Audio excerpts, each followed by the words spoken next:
नाव सांगा. तुकाराम आदलिंग यांच्या प्लॉटवर आलेले आहेत. हा त्यांचा मुलगा आहे. आता हे बरेच दिवस आपले ग्रीन पॅन्टचे प्रॉडक्ट वापरून हे ऑर्गॅनिक टोमॅटो करतायत. त्यात हा 55 दिवसाचा टोमॅटो आहे. शेंडा झाला हो, एखादा टोक झाला. हे 5-1 फूट उंची झालेली आहे. 55 दिवसामध्ये 4.5-5 फूटपर्यंत उंची वाढलेली आहे. फुलांची क्वालिटी चांगली आहे आणि फळही मजबूत लागलेली आहे. हा एकरवरचा प्लॉट आहे, जरा फिरून घ्या. आणि पहिलाच सोडा याचा 8 ते 10 दिवसामध्येच निघेल आणि कमीत कमी 100 क्रेट निघेल असं आमचा अंदाज आहे. त्यापेक्षा जास्तच निघेल. याबद्दल काय मत आहे तुम्ही बोला 2 मिनिटं. औषधं तुम्ही रासायनिक पण वापरले, त्यात हे आपले ह्याचे पण वापरले. त्या काय तुम्हाला फरक आढळतो सांगा. आम्हाला काय चांगला फरक वाटतो.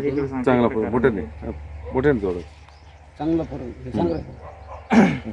आता आपण ह्याच्या आधी रासायनिक वापरत होतो, त्यानंतर साहेबांचा ग्रीन प्लॅनचा आपण वापर केल्यापासून आपल्याला दुपटीनं उत्पन्न मिळते.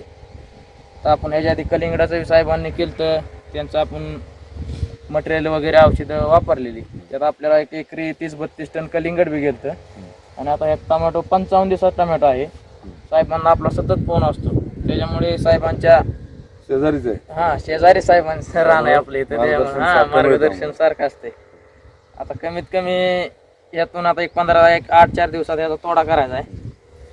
100 कॅरेट पहिल्या तोडेल निघतील यातून. मार्केट बी चांगलं असल्यामुळं उत्पन्न भरपूर निघेल. जरी वातावरणात मॉइश्चर असलं तरी इथे कुठं करपा नाही आहे. खालपासून वरपर्यंत कुठंच करपा नाही. तर बस मॅक्झिमम प्लॉट सगळे करप्याने गेलेले. आणि माल बी अतिशय भरपूर माल आहे. विशेष म्हणजे शेंड्यात व्हायरस नाही.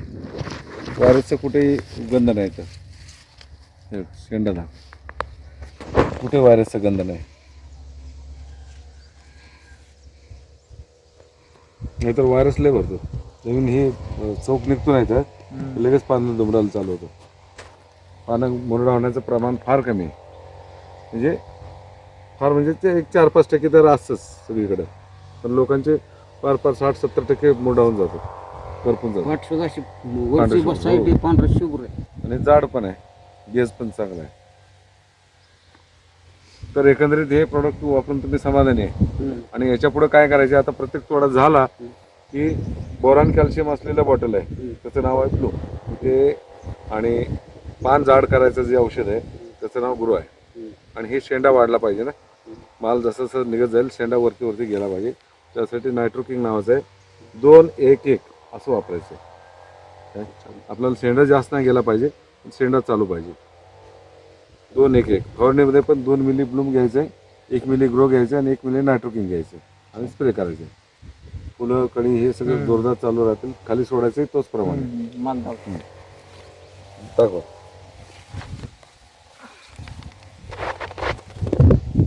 मालाला शायनिंग चमक जबरदस्त आहे.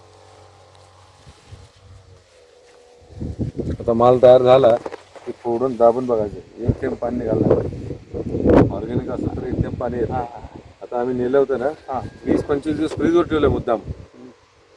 सुरकुती नाही, काय नाही, माल आहे तसा आहे. खराब पण नाही, काय नाही, कुजला नाही, काय नाही. युरिया DAP जास्त टाकलं की टपटप पाणी पडतं. टपटप पाणी पडलं की ते मग कुजतात, जास्त दिवस टिकत नाही. माल. एकंदरीत समाधानी आहे तुम्ही? हो, एक नंबर. धन्यवाद.